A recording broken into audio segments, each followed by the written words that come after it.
तो last class क्या किए थे फिजिक्स में? न्यूटन्स थर्ड लॉ पढ़े थे ना। आज हम कुछ एप्लीकेशंस करेंगे न्यूटन्स थर्ड लॉ के रिगार्डिंग। ठीक है, जो पहला एप्लीकेशन है वो है हॉर्स कार्ट प्रॉब्लम।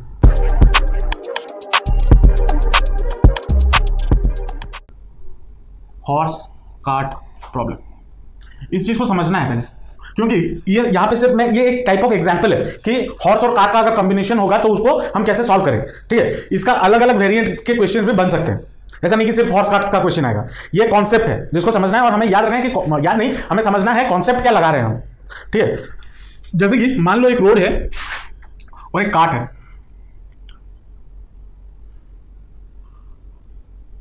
ठीक है, और यहां पे मान लो एक घोड़ा है। मैं घोड़ा का डायग्राम नहीं बना रहा हूं, मेरा डायग्राम बहुत गंदा है। ठीक है, फिर भी मान लो यहां पे एक घोड़ा खड़ा है इस पॉइंट पे। ठीक है, अब ऑब्वियस सी बात है ये कार्ट घोड़े के साथ कनेक्टेड होगा विद सम रस्सी या कुछ लगाते हैं लकड़ी वकड़ी, है ना। चलो, अब कार्ट जो इसके साथ ऐसे कनेक्टेड है स्ट्रिंग्स के साथ, और कार्ट हमेशा कहां जाना कोशिश करेगा। मान लो हम फोर्स लगा रहे हैं, कार्ट पे फोर्स लग रहा है इस डायरेक्शन पे F। ठीक है, और ये कौन सा फोर्स है, यहां पे मत लगाओ। मान लो यहां पे फोर्स लग रहा है फ्रिक्शन का F, फ्रिक्शन का फोर्स लग रहा है। ठीक है, अब घोड़ा जो है इसके साथ बंधा हुआ है। जब घोड़ा इसके साथ बंधा हुआ है, घोड़ा का एक तो होगा खुद का वेट जो नीचे की तरफ लग रहा होगा, W लग रहा होगा या नहीं लग रहा होगा, लग रहा होगा। और घोड़ा अपने पैर से जो फोर्स लगाएगा कैसे लगाएगा, इस डायरेक्शन में, ऐसे सीधा तो नहीं लगाएगा, सीधा खड़ा होगा तो थोड़ी घोड़ा चलेगा, नहीं ना। घोड़ा पैर कैसे लगाएगा, ऐसे, तभी वो आगे चल पाएगा, है ना। तो घोड़ा मान लो पीछे की तरफ ये फोर्स लगा रहा है ग्राउंड पे, ये फोर्स लगा। ठीक है, अगर घोड़ा इस डायरेक्शन में फोर्स लगाया तो इस डायरेक्शन में ग्राउंड का रिएक्शन फोर्स भी आएगा या नहीं आएगा। अब ये जो रिएक्शन फोर्स है ये 90 डिग्री तो है नहीं, तो इसको हम कंपोनेंट में तोड़ सकते हैं ना। एक होगा ये कंपोनेंट, दूसरा होगा ये कंपोनेंट, होगा या नहीं होगा। एक होगा यहां पे, मान लो इसको V ले लेते हैं, इसको W ले लेते हैं। W लिया हुआ है ना वेट, मान लो X ले लेते हैं। ठीक है, अब ये जो V है ये वेट को बैलेंस कर रहा है, घोड़े के वेट को कर रहा है। अब देखो, अब एज बिकॉज ये आगे जा रहा है तो ये इस पे भी एक स्ट्रिंग पे भी एक जो जिसे रस्सी से बंधा हुआ है उस पे भी टेंशन डाल रहा होगा ना। तो मान लो कुछ इस तरीके से टेंशन डाल रहे हैं, और जाहिर सी बात है ये जो काट है ये इसके साथ बंधा हुआ है, ये भी रस्सी के साथ एक टेंशन दे रहा होगा, रस्सी पे टेंशन दे रहा होगा, है ना।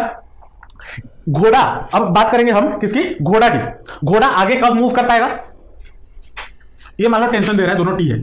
ठीक है, हालांकि इसको हम T बोलते हैं, ये वाला जो फोर्स है जो काट लगा रहा है वो T दे रहा है, और जो हॉर्स लगा रहा है वो -T होगा, क्योंकि सेम फोर्स होता है लेकिन ऑपोजिट डायरेक्शन में।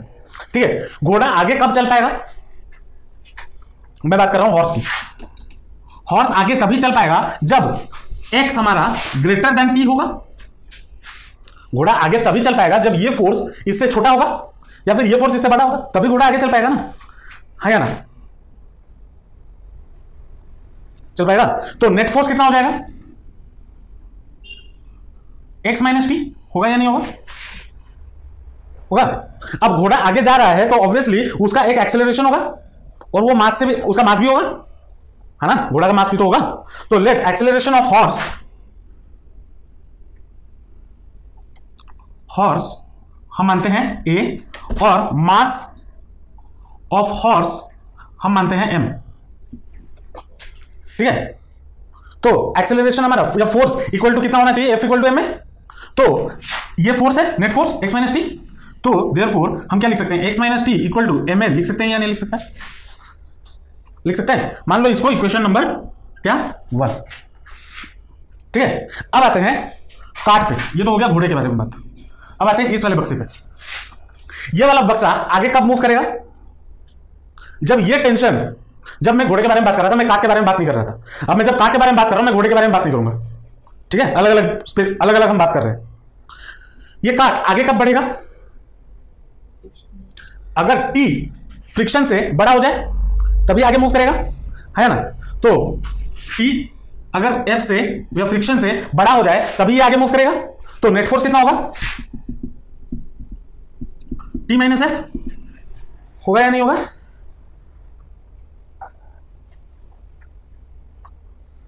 अब कार्ट के लिए लेट मान लेते हैं एक्सेलरेशन हो गया A, और मास हम मान लेते हैं कैपिटल M। ठीक है, मान के चलते हैं, तो हम इधर क्या बोल सकते हैं, T minus F is equal to capital A M into A. लिख सकते हैं या नहीं लिख सकते हैं? लिख सकते हैं। ये मान लो हमारा कौन सा इक्वेशन आ गया, इक्वेशन नंबर 2। ठीक है, अब अगर मैं दोनों इक्वेशन को ऐड कर दूं, एडिंग इक्वेशन 1 एंड 2, तो मुझे क्या मिलेगा, x minus t plus t minus F is equal to m a plus capital m a. ये मिलेगा या नहीं मिलेगा? मिलेगा। अब इसको मैं और क्या लिख सकता हूं, ये t और ये t गेट्स कैंसिल, तो x minus F is equal to a into m plus capital m, ये लिख सकता हूं। तो एक्सेलरेशन मेरा कितना हो जाएगा, x minus f by small m plus capital m, ये होगा। ये हमारा एक्सेलरेशन का फॉर्मूला आया। अब ये कब पॉसिबल है, एक्सेलरेशन हमारा पॉजिटिव कब होगा, ए हमारा पॉजिटिव कब होगा, जब x माइनस एफ कहां गया, x माइनस एफ, ये वाला जो चीज जब पॉजिटिव होगा तभी ये ए पॉजिटिव होगा, है ना। तो if h minus F is positive, तो then a will be positive, हाँ sir, x minus F is positive then a is positive. तो मतलब इससे हम कंक्लूड क्या करता है कि ये घोड़ा गाड़ी आगे कब बढ़ेगा, या आगे तभी बढ़ेगा जब उसमें एक्सेलरेशन होगा। a अगर नेगेटिव हो जाए तो वो पीछे जाएगा ना। तो एक्सेलरेशन कब पॉजिटिव होगा, जब x माइनस टी हमारा क्या हो, पॉजिटिव हो, या फिर अगर ये जो घोड़ा जो फोर्स लगा रहा है वो अगर इस टेंशन फोर्स से ज्यादा हो, या सॉरी टेंशन फोर्स फ्रिक्शन से ज्यादा हो, तभी घोड़ा गाड़ी आगे मूव कर सकता है ना। तो हम क्या बोल सकते हैं, therefore the horse and cart will move forward if x is greater than f। अगर ये हो, कॉन्सेप्ट समझ में आया या नहीं आया, पक्का? ये था आपका हॉर्स कार्ट का जो बेसिक कॉन्सेप्ट है, ठीक है, लिख लो। अब ये तो था हॉर्स कार्ट प्रॉब्लम। अब हम बात करेंगे apparent weight of the man. मतलब मान लो आप दुकान गए, कौन सी दुकान, एक मेडिसिन शॉप गए, ठीक है, आपको बहुत ये हुआ कि आप एक वेइंग मशीन लेके आओ और मैं हर दिन वर्कआउट करूंगा और हर दिन वेट मेजर करूंगा कि मुझे पतला होना है, ठीक है, या फिर मुझे मोटा होना है, मेरा वेट बढ़ाना है, वेट गेन करना है, चाहे कुछ भी हो। तो आप दुकान गए, वेट मशीन लेके आए, और आप रहते हो मान लो 100 फ्लोर 100 फ्लोर बिल्डिंग में, ठीक है, तो लिफ्ट में जाना ना होगा। तो आप गए दुकान, पहले वहां से लिफ्ट मतलब वेइंग मशीन खरीदे और दुकान में उसके ऊपर खड़े हुए दुकान में रखा चेक करने के लिए, उस पर खड़े हुए और देखा आपका मान लो 40 किलो दिखा रहा है, ठीक है। अब उसको पैक करके आसान से बहुत बढ़िया सा एक वेइंग मशीन लेके आए और बिल्डिंग में पहुंचे और लिफ्ट के अंदर घुसे, ठीक है, अकेले थे लिफ्ट में और 100 माले ऊपर तक जाना है। तो चलो जाना तो है, चलो आपका मन में वो खुजली होता है ना कि चलो और एक बार देख लेते हैं, कोई नया चीज़ करें। तो आपने वहीं पे लिफ्ट के अंदर वेइंग मशीन निकाला, रखा, फिर से उस पर खड़े हो गए, ठीक है, अब दिखा रहा है 7 किलो, ठीक है। तो आपका दिमाग खराब हो गया, अरे अभी तो 10 मिनट पहले 40 किलो था, 10 मिनट में 20 किलो कहां से बढ़ गया, दिमाग खराब हो गया। घर पहुंचे, 100 माले बिल्डिंग पे ऊपर पहुंचे, फिर घर के अंदर गए, चेक किया, 40 दिखा रहा है, तो लिफ्ट में 60 क्यों दिखा रहा है, शायद मशीन खराब है। और कोई यही सोचेगा मशीन खराब है, तो अब बोले चलो मैं दुकानदार को लौटा के आता हूँ। अब लिफ्ट के अंदर फिर से गए, फिर लिफ्ट के अंदर जाते ही आप डाउन का जीरो मारे ग्राउंड फ्लोर जाने के लिए और सोचे कि चलो फिर से चेक करते हैं, शायद मैं गलत हो सकता हूँ। फिर से निकाले, वे किया, 20 किलो दिखाया। आपका दिमाग और खराब, पैक किए, मतलब पैक उसको डब्बे में घुसाए और नीचे पहुंचे, फिर दुकानदार के पास गए, उसको जो गालियां बकी, कितना खराब वेट में वही मशीन दे दिया, ठीक है, कभी 20 दिखा रहा है, कभी 40 दिखा रहा है, कभी 60 दिखा रहा है, ठीक है। वो बोला ठीक है आप रुकिए, आप अभी मेरे सामने खड़े हुए, तब भी 40 दिखाया, ठीक है। तो दुकानदार पूछता है कि आप कहाँ पे वेट किए थे, तो बोला मैं लिफ्ट के अंदर किया था। तो उसने बोला कि सर अगर आप थोड़ा फिजिक्स पढ़ते तो आपको पता चल जाता कि आपको लिफ्ट में ज़्यादा वेट या फिर कम वेट क्यों दिखाया। ये एक छोटा सा कहानी था जिससे मैं ये बताना चाहता था कि अगर लिफ्ट के अंदर आप वेइंग मशीन लेके जाते हो और उस पर वे करते हो तो आपका वेट अलग दिखाएगा as compare to your actual weight. और ऐसा क्यों होता है हम वो चीज़ को अभी समझेंगे। Apparent weight of a man in A lift, ठीक है। मान लो जो मैन है, जो लड़का या जो इंसान है, आदमी है, मास उसका मान लो कितना है, m, mass of a man m। अब ये जो वेइंग मशीन काम कैसे करता है उस पर थोड़ा चलते हैं। वेइंग मशीन हमें जो रीडिंग दिखाता है 40 किलो 50 किलो, वो बेसिकली होता क्या है, जब वेइंग मशीन रखा जाता है और उस पर कोई खड़ा नहीं होता वो जीरो दिखाता है। जब आप उस पर खड़े होते हो तो आपके बॉडी पे एटमॉस्फेयर का ग्रेविटेशनल फोर्स भी लगता है और mg मास इंटू ग्रेविटी लगता है नीचे की तरफ, जो कि वेट है, नीचे की तरफ लगता है डाउनवर्ड डायरेक्शन। मान लो आप यहाँ पे खड़े हो, यहाँ पे हो, मान लो आप एक स्क्वायर साइज हो और यहाँ पे mg लगा नीचे की तरफ, तो according to Newton third law इसके ऊपर और एक रिएक्शन फोर्स लगेगा r इस बॉडी पे। तो जब आप वेट के ऊपर वेइंग मशीन के ऊपर खड़े होते हो तो आपका वेट नीचे की तरफ लग रहा है mg, तो ग्राउंड से भी एक रिएक्शन फोर्स आपके बॉडी पे लग रहा होगा ऊपर, वही रिएक्शन फोर्स को वेइंग मशीन मेजर करके आपको वेट दिखाता है, क्योंकि जो mg है that is equal to reaction, ये होना चाहिए, है ना, होना चाहिए by using Newton's third law. तो वेइंग मशीन आपको ये r का वैल्यू देता है, रिएक्शन का वैल्यू देता है, जो आपको वेट के फॉर्म में पता चल पाता है, ठीक है। क्योंकि वो कोई भी चीज देखो, जब आलू वजन करने जाते हो दुकान में, वही मशीन पे रखते हो आलू, या फिर जो पुराने वाला ट्रेडिशनल वाला देखेंगे, एक तरफ आलू एक तरफ बैलेंस, तो जब तक वो चीज बैलेंस नहीं होता इस तरफ आलू डालता जाता है वो। तो वही चीज जब आप उस चीज को मेजर कर रहे हो तो वो mg इसलिए नहीं दिखाता क्योंकि वो आपका बॉडी का वेट है, और कोई चीज आपको मेजर कब करके दिखाएगा, जब उस पर कोई रिएक्शन आएगा। मान लो मैं आपको थप्पड़ मारता हूं, ठीक है, मान लो फॉर एग्जांपल मैं आपको थप्पड़ मारता हूं, तो आपको पता लगेगा कब कि जब वो जोर से लगा या धीरे लगा। जब मैं मार लूंगा ना तो आपको रिएक्शन का पता चलेगा, हम रिएक्शन को मेजर कर सकते हैं, समझ रहे हो या नहीं। तो मान लो लेट ये मास हो गया m, और वेट ऑफ द मैन मान लेते हैं, वेट ऑफ द मैन मान लेते हैं mg, ठीक है। और मैंने क्या बोला, mg डाउनवर्ड डायरेक्शन में लगता है, तो r एक रिएक्शन फोर्स अपवर्ड डायरेक्शन में लगता है ना, तो वही r हमें वेट ऑफ या इस इंसान का वेट बताता है, ठीक है। तो यहां पे लिखो as mg acts vertically downward and acts on the machine which offers a reaction R and gives the reading R, which is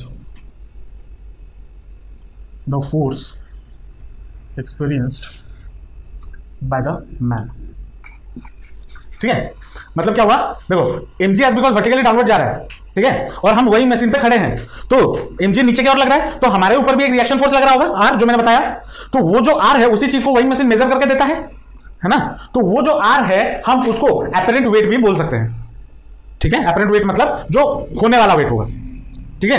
क्या लिखा है, as mg acts vertically downward and acts on the machine which offers a reaction r and gives the reading r, which is the force experienced by the man जो force, जो reaction force experience कर रहा है, और इसी r को सो r is called the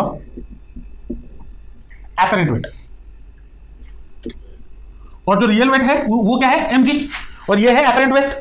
और as because दोनों इक्वल है, जब हम एयर में या नॉर्मल एटमॉस्फेयर में खड़े होते हैं तो हमें एज बिकॉज दोनों चीजें इक्वल होती हैं तो हमें क्या mg मिल जाता है। लेकिन अगर किसी दूसरे फैक्टर की वजह से इन दोनों में चेंजेस आ जाए तो मुझे वेट अलग मिलने लगेगा, क्योंकि जो वेइंग मशीन है वो हमारे mg को कैलकुलेट नहीं करता, वो हमारे r को कैलकुलेट करता है, ठीक है। तो अब इसमें हमारे पास 4 केसेस आ सकते हैं, ठीक है। केस 1 के बारे में बात करते हैं। केस 1 में क्या है, मान लो ये लिफ्ट है और इसके अंदर ये एक वेइंग मशीन है और इसके अंदर आप ऐसे खड़े हो, ठीक है, इसके अंदर आप ऐसे खड़े हो, और जो वेट है या लिफ्ट है वो जा रहा है ऊपर की ओर, एक्सेलरेशन। मैंने कौन सा केस बता रहा हूं, जब आप दुकान से आए, लिफ्ट के अंदर घुसे और जब वेइंग मशीन रखा और ऊपर जा रहा था लिफ्ट, मतलब जब आप घर जा रहे थे, ठीक है, एक्सेलरेशन ऊपर जा रहा है, ठीक है। अब इस इंसान का वेट नीचे की तरफ लगेगा mg, और ऊपर की ओर एक रिएक्शन फोर्स लगेगा r, ठीक है। अब अगर मैं इधर नेट फोर्स देखूं, नेट अपवर्ड फोर्स कितना होगा, अपवर्ड फोर्स में क्या क्या है, एक तो r है ना, r माइनस mg, क्योंकि आप ऊपर की ओर जा रहे हो, मतलब ऑब्वियसली बात है r आपका ज्यादा होगा और mg आपका कम होगा या नहीं होगा। तो net upward force on man कितना हो जाएगा, r माइनस mg, और that should be equal to क्या होना चाहिए, that should be equal to इस टोटल सिस्टम का मास और एक्सेलरेशन ma। क्या हुआ सुप्रिया, नहीं समझ आया, क्या समझ नहीं आया।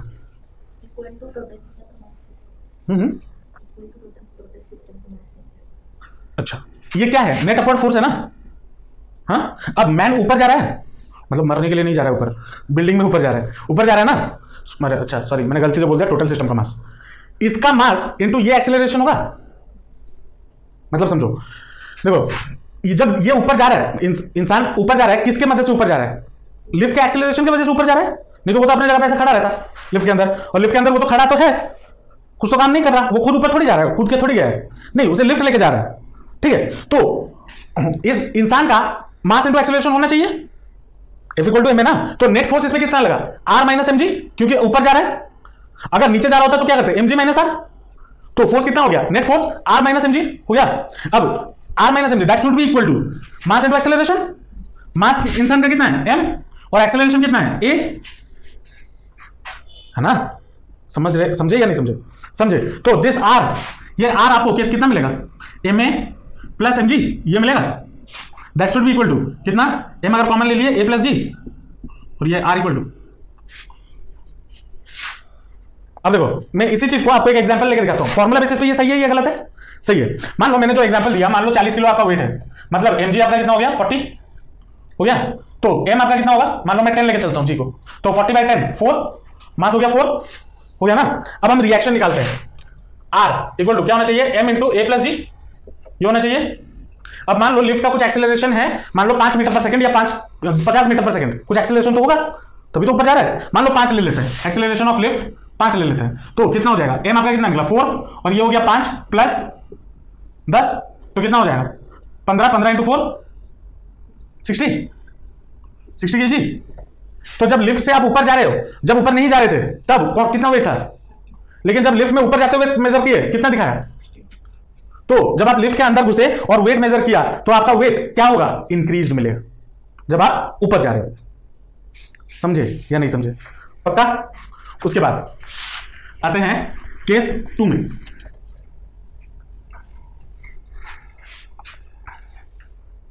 अब वही चीज है, लिफ्ट वही है, वही मशीन वही है, और इंसान भी वही है,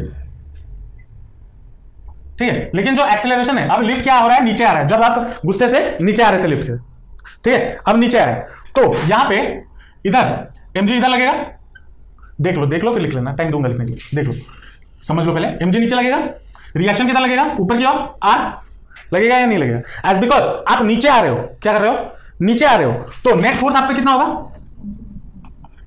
mg माइनस r ये होगा, और नेट एक्सेलरेशन कितना होगा, this mg minus r should be equal to कितना, ma के बराबर, क्योंकि कहां आ रहे हो, नीचे आ रहे हो, तो r will be equal to कितना,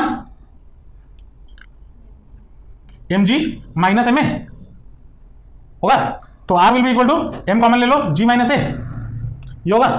तो अभी वही सेम चीज हम डालते हैं, मान लो वो जो नीचे आ रहा है a आपको मान लो 5, ठीक है, और आपका जब mg आप निकाले थे वो था 40 kg, ठीक है, जब तो m कितना हो गया 4, जब ये वाले फॉर्मूले में डाले, जब नीचे आ रहे थे तो क्या हो जाएगा, r is equal to 4 into 10 minus 5 ये होगा, दैट इज इक्वल टू कितना हो गया 5 4 20। तो अगर आप जब नीचे आए हो, अगर 40 kg हुआ करता तो वेट आपका, तो लिफ्ट में कितना दिखाएगा 20, तो जिसको वेट लॉस करना है वो क्या करे, वेइंग मशीन ले जाए, लिफ्ट में घुस जाए, ऊपर चले जाए, उस टाइम पे मेजर करने की जरूरत नहीं है, नीचे आते वक्त वेइंग मशीन रख दे, खड़ा हो जाए, खुश हो जाए, चलो वेट कम हो गया। दिन में 2 बार करो, साल भर में वेट कम हो जाएगा। सही है ना, कितना सही तरीका है, बिना जिम किए हो गया। हाँ ऐसे भी कर सकते हैं, ऊपर चढ़ते जाते वक्त सीढ़ी से जाओ 100 वाले बिल्डिंग में, और आते वक्त लिफ्ट से आओ, तब तो पक्का ही वेट लॉस हो जाएगा। चलो समझे, तो इससे हमें क्या पता चला, जब हम लिफ्ट से ऊपर जा रहे हैं तो वेट जो हमारा मेजर कर रहा है वेइंग मशीन वो ज्यादा बढ़ा के दिखाता है, और जब हम नीचे आते हैं तो वो वेट को कम करके दिखाता है। यही चीज जो मेडिकल शॉप से हमने खरीदा था वेइंग मशीन, यही चीज उसको वहां पे समझाया, तभी जाके उसके दिमाग में घुसा, अच्छा ये दिक्कत है, और वो घर आया। समझे बातों को या नहीं, लिख लो, इसमें और 2 केसेस है, केस 3 केस 4, पहले इतना लिख लो फिर जाएंगे उस पर। अब आते हैं केस 3 पे। केस 3 क्या है, केस 1 में क्या हो रहा था, लिफ्ट ऊपर जा रहा था विद सम एक्सेलरेशन, केस 2 में क्या हुआ, लिफ्ट नीचे आ रहा था विद सम एक्सेलरेशन। अब अगर आप लिफ्ट के अंदर घुस गए, ठीक है, और ऊपर जाना या नीचे जाना कोई बटन दबाना भूल गए और ऐसे खड़े रहे, तब आपका वेट कितना दिखाएगा, देखते हैं। व्हेन a इज 0, मतलब जो मतलब जो क्या बोलते हैं उसे, एक्सेलरेशन ऑफ लिफ्ट इज क्या है, जब 0, तो क्या हो जाएगा, अब कोई भी चीज को ले लो, चाहे r माइनस mg ले लो या mg माइनस r ले लो, कोई भी चीज ले लो, चलो r माइनस mg ले लेते हैं, इज इक्वल टू क्या होना चाहिए, m इंटू 0 ये होगा, तो that will be r equal to कितना हो गया, mg के बराबर। तो अगर आपका लिफ्ट का एक्सेलरेशन 0 है तो आपको क्या मिलेगा, जो एक्चुअल वेट है वही मिलेगा, ठीक है। अब आते हैं केस 4। केस 4 क्या बोलता है, मान लो आप लिफ्ट में हो और ऊपर गए या ऊपर से नीचे आ रहे हो, और अचानक से लिफ्ट मतलब खराब हो जाता है और वो फ्री फॉल में गिरता है, देखिए होगे मूवीज में, ये एक ये कौन सा एक मूवी है, सन ऑफ सत्यमूर्ति, कौन देखा है? देखो नहीं देखो, उसमें एक सीन है वहाँ पे, ठीक है, जिसमें अल्लू अर्जुन और ये लड़की हीरोइन, क्या नाम है मुझे याद नहीं है, वो लिफ्ट में बंद हो जाता है और लिफ्ट खराब हो जाता है, तो धड़ से नीचे आता है। मतलब तब क्या हो जाता है, जब acceleration of the lift free fall के बराबर हो जाए, फ्री फॉल मतलब एक्सेलरेशन ड्यू टू ग्रेविटी के साथ बराबर हो जाए, जी के साथ, ठीक है, तब क्या होगा, तो नेट फोर्स हमारा कितना हो जाएगा, नेट फोर्स हमारा हो जाएगा आर माइनस एम जी। तो R minus M G equal to क्या होना चाहिए, एम ए के बराबर, और लेकिन ए की जगह पर मैंने क्या लिया हुआ है, जी, ये लिया हुआ है, तो एम जी को अगर उस तरफ ले, अच्छा फ्री फॉल, ये वाला केस क्यों ले रहे, ये वाला M G minus R, sorry M G minus R, free fall ना नीचे आ रहा है, तो M G minus R, M G minus R should be equal to कितना, एम जी, ये होना चाहिए, तो minus R will be equal to कितना, M G minus M G, तो minus R equal to zero, तो आर इक्वल टू कितना होगा, जीरो, मुझे लगा माइनस जीरो बोलोगे, माइनस जीरो एग्जिस्ट नहीं करता होगा, मतलब जब फ्री फॉल हो रहा होगा, आप अगर वेइंग मशीन में खड़े हो तो आपको जीरो वेट दिखाएगा ही नहीं, मतलब आप मासलेस हो गए, वेटलेस, जीरो फिगर ना बीच में आया था, अभी भी चल रहा है, तो ये मैं प्रैक्टिकली कर सकता हूं, लिफ्ट में चढ़ जाओ, लिफ्ट मैन को बोलो तार काट दे ऊपर से जो केबल है, आराम से फ्री फॉल में आएगा, हालांकि जब नीचे मैं पहुंचूंगा तब मैं ऊपर चला गया हूँगा, लेकिन उस टाइम के लिए तो मेरा वेट जीरो हो जाएगा, उतना देख के तो खुश हो जाऊंगा, चल मेरा वेट जीरो हो गया। तो ये कुछ केसेस थे, और apparent weight of a man inside a lift था, ठीक है, ये कॉन्सेप्ट है, बस कॉन्सेप्ट अगर समझ लिए, आपको इसके ऊपर चाहे कोई भी न्यूमेरिकल दे दे, आप आराम से सॉल्व कर पाओगे, ठीक है। हम 2 क्वेश्चन करेंगे अभी, पहले इसको लिख लो, चलो यहाँ पे 2 क्वेश्चन हमें पूछा है, क्या पूछा है कि एक एलिवेटर है जिसका वेट है 4000 kg, when the upward tension in the supporting cable is 48000 Newton, what is the upward acceleration, चलो निकालते हैं। वेट ऑफ द क्या एलिवेटर कितना गिवन है, वेट ऑफ एलिवेटर 4000 kg है। अब इस चीज को समझना, मान लो ये आपका एलिवेटर है, ठीक है, और इस पे वो स्ट्रिंग ऐसे लगा हुआ है, ठीक है, अगर लगा हुआ है तो अपवर्ड टेंशन मतलब जो ऊपर की तरफ जो टेंशन है वो कितना है, ये टी है, that is equal to 4800000 newton, ये है। यहाँ पे क्वेश्चन में बोला क्या है, एन एलिवेटर वेज 4000 kg, मतलब इसका एक्चुअल मतलब क्या है, जब इसको निकाल के वजन किया गया तो वो क्या था 4000 kg, ठीक है। अब जब ये चीज ऐसा चीज बोला जाता है तो हम क्या मानते हैं, ये जो चीज गिवन है ये mass of the elevator given है, दैट इज 4000 kg, ठीक है, और इसका वेट कितना हो जाएगा 4000 इंटू 9.8, ये होगा। अब अपवर्ड टेंशन इसमें कितना है 48,000 न्यूटन, है ना, और जब लिफ्ट ऊपर जाएगा तो इसमें फोर्स कितना लग रहा होगा, वेट कहां पे लग रहा है, mg नीचे की ओर लग रहा है ना, वो जो वेट है 4000 इंटू 9.8 ये नीचे की ओर, और ये टेंशन अपवर्ड ऊपर की ओर, तो T माइनस mg होगा, तो नेट फोर्स कितना हो जाएगा, net force T minus mg ये होगा, क्योंकि कहां जा रहा है, ऊपर की ओर जा रहा है, इसलिए T माइनस mg, अगर नीचे की ओर जा रहा होता तो mg माइनस टी होता, तो ये कितना हो जाएगा, T हमारा कितना है 48000 माइनस mg, मास है 4000 या फिर 4000 इंटू 9.8 ये होगा।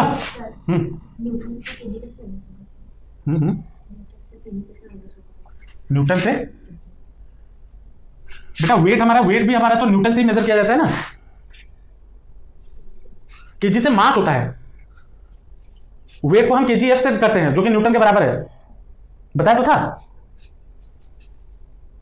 नहीं बताया था, केजीएफ जीएफ ऐसा यूनिट बताया था ना, वही, तो that will be equal to कितना 48,000 माइनस, इसको सॉल्व करोगे तो बाय 10 0 0 98 इंटू 4 8 4 32